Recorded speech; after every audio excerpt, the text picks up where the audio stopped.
Hi, Alan. Back at you with the YouTube conversation game. I want to first make a distinction between conversations and an interview. I think YouTube lends itself better to maybe an interview because it's just two people, as you say, playing tennis or playing volleyball. You ask a question, you get an answer. You ask a question, you get an answer. And I think YouTube's social design is that way. I think it gets a bit messier when you have a conversation, and especially if you're talking about a conversation with more than just two people.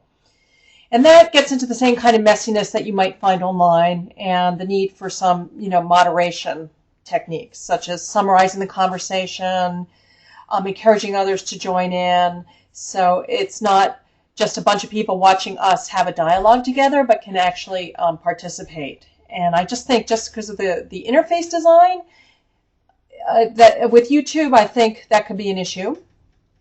And I think sort of to work around that, the elegant workaround, if you will, would be for us to, pay attention to the text comments and incorporate them, and to make these brief and targeted. The other thing I want to talk about was to answer your question about community tagging projects. And I think, yes, definitely stick in there. I think what I have learned about it is that they don't happen spontaneously.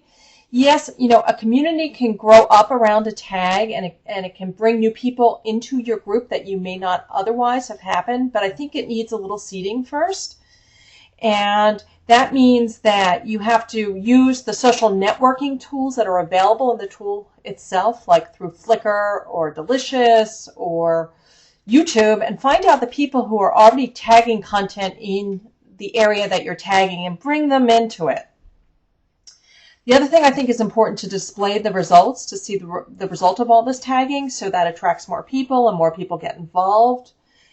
And the other point that my colleague Steve Cliff made in my interview with him about tagging was that you needed to have a really compelling theme. That you don't want to pick something that is so narrow that only one or two people are going to be interested anyway. And I think once you have these sort of seeding efforts, that then it begins to pick up steam and have more people join in. Oh, the other thing that's important as that happens and you start to get more people tagging, what happens is that you get more resources. And as you know, and I know, tagging can get really messy, and you can have this huge, fire hydrant, a hose of information. And is that valuable for people to read? One of the things that they're doing over at NetSquared, in fact, I'm the one who's doing it, is I'm reading the MPTech tag, all the items that are being tagged.